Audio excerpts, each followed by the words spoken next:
नमस्कार दोस्तों, मैं रामवीर सांगवान एडवोकेट अपने YouTube channel Sangwan law study में आपका स्वागत करता हूं। दोस्तों, आज हम बात करते हैं पावर ऑफ अटॉर्नी क्या होता है, कैसे बनवाया जाता है। इससे पहले दोस्तों, अगर आपने हमारे YouTube चैनल को अभी तक सब्सक्राइब नहीं किया है तो सब्सक्राइब कर लें और बेल आइकॉन भी दबा दें। दोस्तों, पावर ऑफ अटॉर्नी क्या होता है? जब कोई व्यक्ति किसी अन्य व्यक्ति को अपनी तरफ से कोई कार्य करने का अधिकार प्रदान करता है तो वो पावर ऑफ अटॉर्नी के जरिए दिया जाता है, जिसमें दो पक्ष होते हैं। प्रथम पक्ष अधिकार दाता होता है, जिसे प्रिंसिपल भी कहते हैं। द्वितीय पक्ष अधिकार ग्रहीता, जिसे एजेंट भी कहते हैं। पावर ऑफ अटॉर्नी क्यों बनाई जाती है? पावर ऑफ अटॉर्नी अधिकारदाता की प्रॉपर्टी की देखभाल या सार संभाल के लिए दिया जाता है। कोई डॉक्यूमेंट एग्जीक्यूट करवाने के लिए भी दिया जा सकता है। कोई लीगल एक्शन लेने के लिए भी पावर ऑफ अटॉर्नी दिया जा सकता है, या किसी केस की पैरवी के लिए भी पावर ऑफ अटॉर्नी दिया जा सकता है।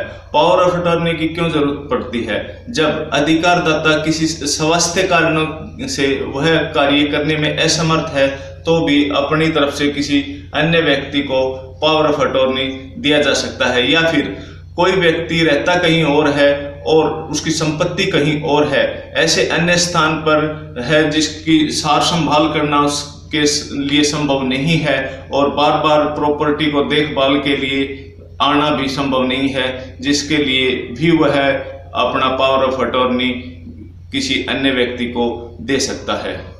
या फिर कोई व्यक्ति अपने कार्य में इतना व्यस्त है कि वह उस संपत्ति की देखभाल खुद नहीं कर सकता तो भी वह अपने स्थान पर किसी अन्य व्यक्ति को पावर ऑफ अटॉर्नी दे सकता है।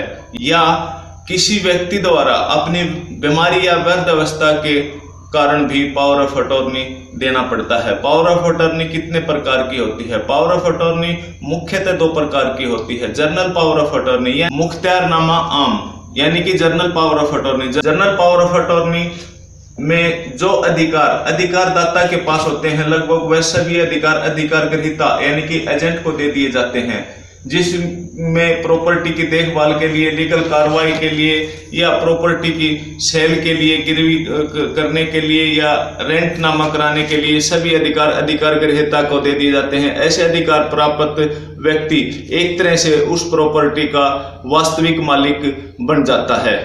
स्पेशल पावर ऑफ अटॉर्नी यानी मुख्तियारनामा खास, अधिकारदाता अधिकार ग्रहीता को कोई खास कार्य करने के लिए जब अपनी तरफ से नियुक्त करता है तो उसके लिए power of attorney, special power of attorney दिया जाता है।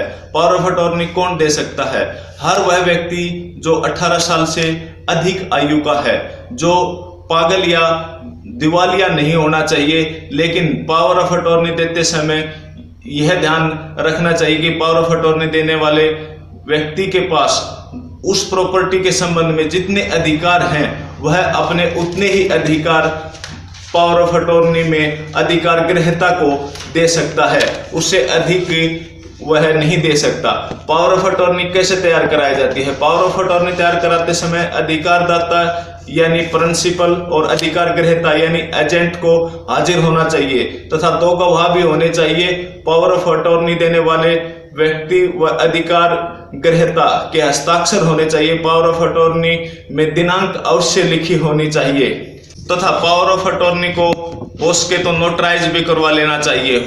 पावर ऑफ अटॉर्नी रजिस्टर भी करवा लेना चाहिए अगर जनरल पावर ऑफ अटॉर्नी है तो, जिससे कि उसकी विश्वसनीयता और अधिक बढ़ जाती है। पावर ऑफ अटॉर्नी कैसे और कब कैंसिल हो जाता है? जिस कार्य के लिए पावर ऑफ अटॉर्नी दिया जाता है वह कार्य अगर पूर्ण हो जाता है तो उसके बाद पावर ऑफ अटॉर्नी ऑटोमेटिक समाप्त हो जाता है। या फिर अधिकारदाता पावर ऑफ अटॉर्नी को खुद कैंसिल करवा देता है तो भी कैंसिल हो जाता है। या फिर अधिकारदाता का देहांत हो जाने पर भी पावर ऑफ अटॉर्नी समाप्त हो जाती है। या फिर पावर ऑफ अटॉर्नी के समय, पावर ऑफ अटॉर्नी में समय निर्धारित किया जाता है तो उस समय की समाप्ति पर भी पावर ऑफ अटॉर्नी अपने आप समाप्त हो जाएगा। या फिर अधिकारदाता दिवालिया हो जाता है तो उस सूरत में भी पावर ऑफ अटॉर्नी ऑटोमेटिक समाप्त हो जाएगा। पावर ऑफ अटॉर्नी अगर पति पत्नी के बीच है और पति पत्नी का लीगल सेपरेशन या तलाक हो गया है तो भी पावर ऑफ अटॉर्नी समाप्त हो जाएगा। पावर ऑफ अटॉर्नी कैंसिल ना होने बारे दर्ज है तो वह पावर ऑफ अटॉर्नी रजिस्टर्ड होना चाहिए। अंत में बताना चाहूंगा कि पावर ऑफ अटॉर्नी बहुत ही एक सशक्त डॉक्यूमेंट होता है, इसलिए पावर ऑफ अटॉर्नी उसी व्यक्ति को दिया जाना चाहिए जो आपका बहुत ही निजी या विश्वसनीय व्यक्ति है, नहीं तो पावर ऑफ अटॉर्नी का मिसयूज भी हो सकता है। दोस्तों, हमारे द्वारा दी गई जानकारी आपको अच्छी लगी हो तो हमारे वीडियो को लाइक करें, शेयर करें, कमेंट करें, और अगर कोई लीगल जानकारी आपने लेनी है तो हमारे मोबाइल नंबर जो नीचे डिस्क्रिप्शन में दिया है वे कॉल बुक करके भी आप जानकारी प्राप्त कर सकते हैं। धन्यवाद दोस्तों।